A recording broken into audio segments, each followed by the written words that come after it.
बड़ी खबर। केंद्रीय मंत्री नारायण राणे मुंबई पुलिस की हिरासत में इस वक्त चिपलून से हिरासत में ले लिया गया है नारायण राणे को। और ये मामला महाराष्ट्र के मुख्यमंत्री उद्धव ठाकरे के विरुद्ध उनकी आपत्तिजनक टिप्पणी को लेकर है।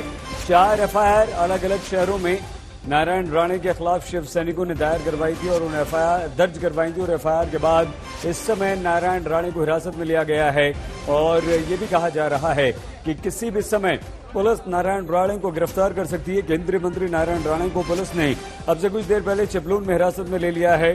पुलिस के पास उनकी गिरफ्तारी का वारंट नहीं है, ऐसा बीजेपी के नेता आरोप लगा रहे हैं। गिरफ्तारी से पूर्व रत्नागिरी अदालत में नारायण राणे की जमानत अर्जी भी नामंजूर हो चुकी है।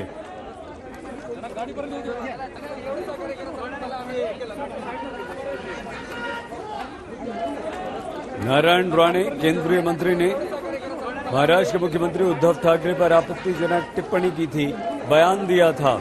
बस उसी के बाद से नारायण राणे के खिलाफ शिव सैनिकों का गुस्सा भड़क रहा था। उद्धव ठाकरे के स्वतंत्रता दिवस के भाषण का उल्लेख करते हुए नारायण राणे ने कहा था कि मुख्यमंत्री को यह याद नहीं था कि देश की आजादी को कितने साल हो गए। वो पीछे मुड़कर पूछ रहे थे, मैं वहां पर मौजूद होता तो उनके कान पर थप्पड़ लगाता। सुनिए वही बयान। बोलायचा अधिकार तरी आहे का? बाजूला म्हणा एखादा सेक्रेटरी ठेव आणि विचार बोल, त्याविषयी नाही काय? किती वर्ष आली देशाला संस्कृती? हिरक महोत्सव काय हे असतो तर कानाखाली चढवली। हे काय देशाचं तुम्हाला स्वातंत्र्य दिनाची माहिती नसावी? सांगा मला, किती चीड येणारी गोष्ट आहे। यही वो बयान था जिस पर शिव सैनिकों का गुस्सा चरम पर है। 4 एफआईआर दर्ज हो चुकी हैं और पुलिस ने हिरासत में ले लिया। सीधे साहिल जोशी हमारे संवाददाता के पास आपको लिए चलते हैं, जो मुंबई से हमारे साथ जुड़ चुके हैं।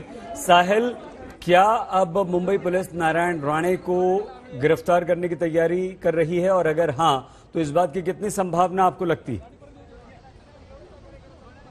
देखिए, पूरी संभावना है कि नासिक पुलिस नारायण राणे को गिरफ्तार कर सकती है। नासिक पुलिस कमिश्नर ने जो बयान हमारे पास दिया है उसके मुताबिक उनके कहने पर रत्नागिरी पुलिस अधीक्षक यानी वहां के जो एसपी है उन्होंने नारायण राणे को डिटेन किया है, वहां पर उनको हिरासत पे लिया गया है। नासिक के पुलिस की एक टीम वहां पर रत्नागिरी पहुंचेगी।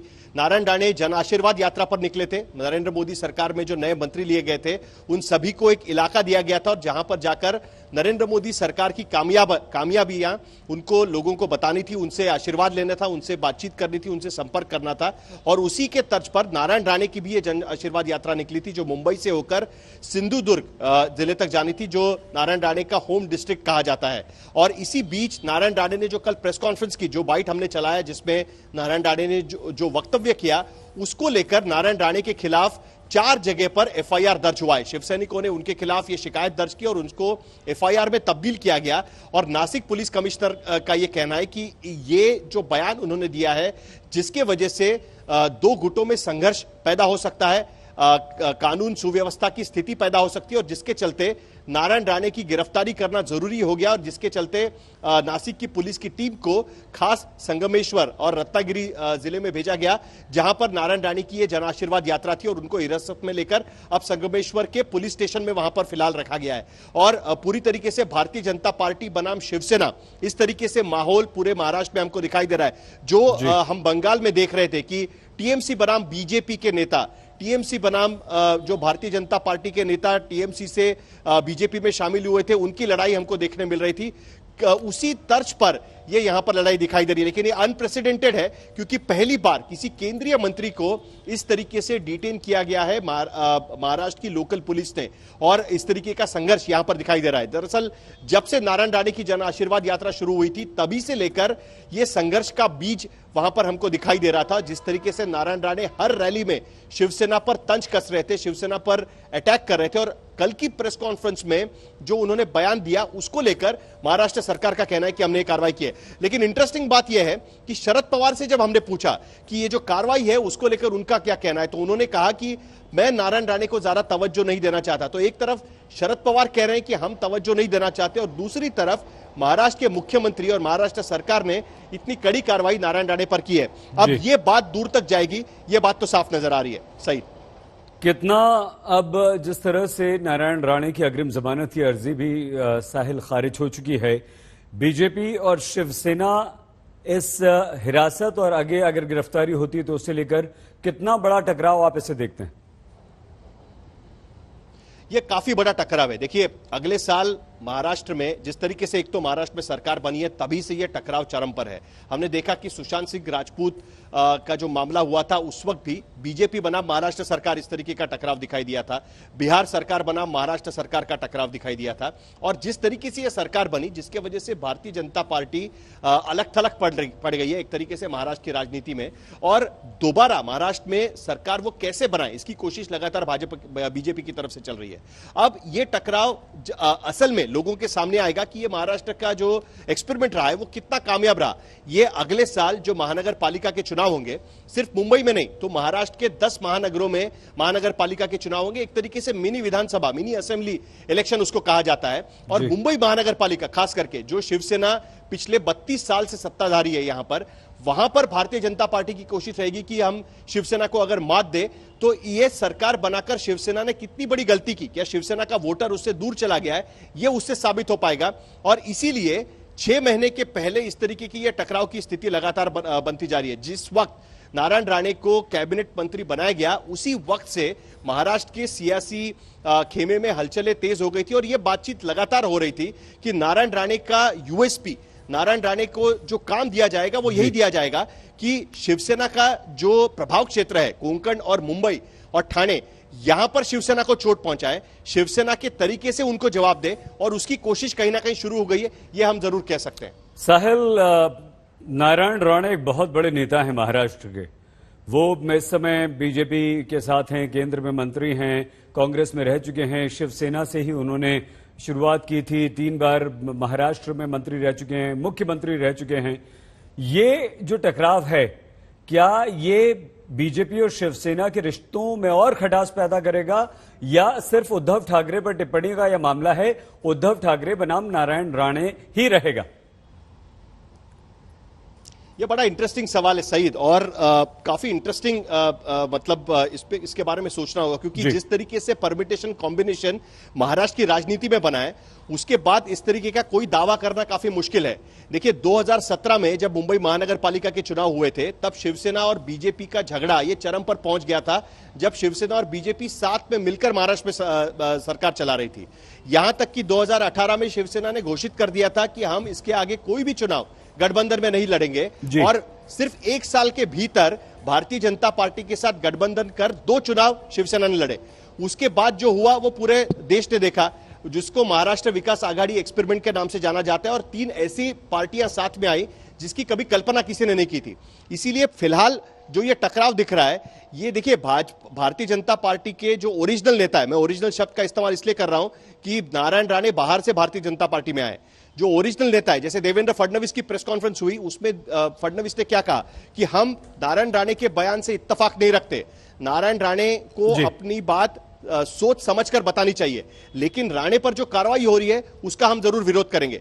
यानी भारतीय जनता पार्टी टकराव की स्थिति तो दिख रही है उनको वहां पर, लेकिन दूसरी तरफ शिवसेना के साथ जो उनके रिश्ते हैं, वो इस वक्त हम इतना कह सकते हैं कि वो सबसे लो पॉइंट पर है इस वक्त, और नारायण राणे के आने की वजह से वो और नीचे चले गए। उद्धव ठाकरे, लेकिन इसे हम उद्धव ठाकरे बनाम नारायण राणे, बीजेपी बनाम शिवसेना के साथ साथ यदि देखें कि कानूनी तौर पर अब क्या होगा गिरफ्तारी के बाद, क्योंकि एक जमानत याचिका का खारिज होना, क्या ये सीधे सीधे उद्धव ठाकरे या नारायण राणे के विरुद्ध, उद्धव के पक्ष में नारायण राणे के विरुद्ध जाता हुआ दिख रहा है साहिल फिलहाल? देखिए, फिलहाल तो नारायण राणे की तरफ से कानूनी लड़ाई अभी भी चल रही है। हाईकोर्ट में याचिका दायर करने की कोशिश चल रही है, लेकिन हाईकोर्ट का कहना है कि आप प्रोसीजर के तौर पर आइए, हम इस तरीके से सीधे ये याचिका नहीं ले सकते। दूसरी तरफ नारायण राणे के वकील पुरजोर कोशिश कर रहे हैं कि आज ही उस पर सुनवाई हो और किसी न किसी तरीके से उनकी गिरफ्तारी पर रोक लग सके, तो वहां पर यह सुनवाई तो चल रही है। आपने 2 संघर्ष का जिक्र किया, एक शिवसेना बनाम भारतीय जनता पार्टी और शिवसेना बनाम नारायण राणे। मैं उसमें एक और एक चीज जोड़ना चाहूंगा। जो संघर्ष हमने बंगाल में देखा, पश्चिम बंगाल सरकार बनाम केंद्र सरकार, क्या वो संघर्ष महाराष्ट्र में शुरू हो जाएगा? क्योंकि अनबन तो चलती रही, कोविड के समय भी फिर वो वैक्सीन का जो सप्लाई था उसको लेकर हो या बाकी तमाम चीजों को लेकर टकराव चलता रहा, लेकिन जो बंगाल में संघर्ष देखा वो संघर्ष महाराष्ट्र में नहीं दिखाई दिया था। अब नारायण राणे की गिरफ्तारी की वजह से क्या केंद्र सरकार बनाम राज्य सरकार ये संघर्ष शुरू हो जाएगा और अगले 4 साल, अगले 3 साल जो भी बचे हैं उसमें यही संघर्ष हमें दिखाई देगा, ये सबसे बड़ी बात होगी। अब केंद्र की तरफ से इसका क्या रिप्लाई आता है वो देखना होगा। ये पार्ट 1 चल रहा है, पार्ट 2 अभी हमें इंतजार करना पड़ेगा इस पे। साहिल, आप हमारे साथ बने रहिए, चर्चा हम लगातार आपसे जारी रखेंगे क्योंकि महाराष्ट्र की राजनीति में भी एक हलचल मचा दी है। लेकिन वो क्या बयान था जिसके बाद शिवसैनिक इतना नाराज हो गए? महाराष्ट्र के कई सारे शहरों में प्रदर्शन हो रहा है। नारायण राणे का वो बयान, आइए एक बार फिर से हम आपको सुनवाते हैं। बोलायचा अधिकार तरी आहे का?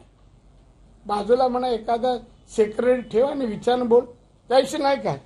किती वर्ष आली देशाला संतुलन? हिरक महोत्सव काय मी असतो तर कानाखाली चढवली. हे काय देशाचं तुम्हाला स्वातंत्र्य दिनाची माहिती नसावी? सांगा मला, किती चीड येणारी गोष्ट आहे. ये बयान आपने यहां पर सुना नारायण राणे का, और इसी बयान को लेकर शिवसैनिक काफी गुस्से में हैं और 4 एफआईआर दर्ज हुई हैं अलग अलग शहरों में। नारायण राणे को फिलहाल हिरासत में लिया गया है, लेकिन संभावना इस बात की पूरी कि उन्हें गिरफ्तार कर लिया जाए। बीजेपी की प्रतिक्रिया आ रही है, सीधे लिए चलते हैं। संबित पात्रा प्रेस कॉन्फ्रेंस कर रहे हैं। डिविजिव सोच रखती है, एंटी इंडिया सोच रखती है, यह स्पष्ट होता है। जो दूसरे एडवाइजर हैं उनका नाम प्यारेलाल गर्ग है और डॉक्टर प्यारेलाल गर्ग का कहना है कि पंजाब में अगर इलेक्शन जीतना है तो किसी को भी पाकिस्तान का आलोचना नहीं करना चाहिए, पाकिस्तान की क्रिटिसिज्म नहीं करना चाहिए और पाकिस्तान के विरोध में नहीं बोलना चाहिए। कमाल की बात है, ऐसा भी कोई सोच सकता है कि पाकिस्तान के विरोध में मत बोलिए हमारे देश में? ये एडवाइजर खाते यहां का है मगर गाते वहां का है, खाते हिंदुस्तान का है और गाते पाकिस्तान का है। आप इंडिया में रह के पाकिस्तान की बुराई मत करिए, पाकिस्तान को आईना मत दिखाइए, उसकी क्रिटिसिज्म मत करिए, वरना आपको नुकसान हो जाएगा। ये किस प्रकार की बात है? और बिल्कुल मैं याद दिला दूं, जैसा नेता वैसा एडवाइजर, ये सिद्धू साहब ने ही उनसे बुलवाया है। सिद्धू वही नेता हैं जो बार बार हिंदुस्तान सरकार की मना करने के बावजूद पाकिस्तान गए थे और वहां जाके कमर बाजवा को गले लगाया था, आर्मी चीफ पाकिस्तान को गले लगाया था और कहा था जीवे जीवे पाकिस्तान मेरा यार इमरान खान। यही कहा था ना, जीवे जीवे पाकिस्तान मेरा यार इमरान खान। और इमरान खान ने भी कहा था, कहां है हमारा अपना सिद्धू, कहां है हमारा अपना सिद्धू। रह नहीं पाते दोनों एक दूसरे के बिना। शक होता है कभी कभी, किसने बनाया है सिद्धू जी को अध्यक्ष? कांग्रेस ने बनाया है या किसी और ने बनाया है? यह भी शक होता है। और एक बात आप सबको याद होगी, उस समय मीडिया चतुर्थ स्तंभ के नाते आप लोगों ने सिद्धू जी से सवाल पूछा था कि आप क्यों पाकिस्तान गए?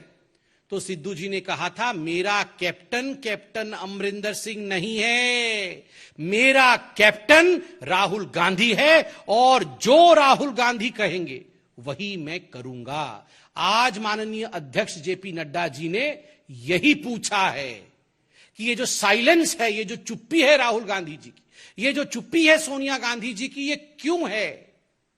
और आज हम चाहते हैं कि अगर सिद्धू जी के कैप्टन राहुल गांधी, सिद्धू जी राहुल गांधी के कहने पर पाकिस्तान गए थे, कमर बाजवा को गले लगाया था, जीवे जीवे पाकिस्तान कहा था, आज नड्डा जी भी ये जानना चाहते हैं कि क्या राहुल जी के कहने पर ही ये एडवाइजर्स नियुक्त किए गए थे? क्या राहुल जी और सोनिया जी की हामी, जो उन्होंने अंग्रेजी में बिल्कुल स्पष्ट रूप से कहा था और लिखा है इसमें, I would urge the topmost national leadership of the Congress to state clearly whether they support the remark on Kashmir and Pakistan made by the Congress leaders in Punjab. Silence on the matter will be seen as implicit support. अगर चुप रहेंगे, राहुल जी और सोनिया जी जवाब नहीं देंगे तो इसको support माना जाएगा। और आज राहुल जी, आपको चाहिए कि इस प्रेस कॉन्फ्रेंस के तुरंत बाद आधे घंटे के अंदर आप प्रेस कॉन्फ्रेंस करके इसका जवाब दें। और आप सबसे, जो हमारे मीडिया के बंधु यहां बैठे हैं, आप सबसे भी निवेदन है कि आप इस पूरे विषय को राहुल गांधी जी से पूछिएगा कि आखिर वो इसके साथ है या इसके खिलाफ है। राहुल जी का क्या मानना है? कश्मीर हिंदुस्तान का हिस्सा है या नहीं है? राहुल जी का क्या मानना है? पाकिस्तान के विरोध में बोलना चाहिए या नहीं बोलना चाहिए? वैसे राहुल जी को आज तक तो हमने पाकिस्तान के खिलाफ बोलते हुए कभी सुना नहीं। हमने जरूर सुना है राहुल गांधी ने सर्जिकल स्ट्राइक को फर्जिकल बताया।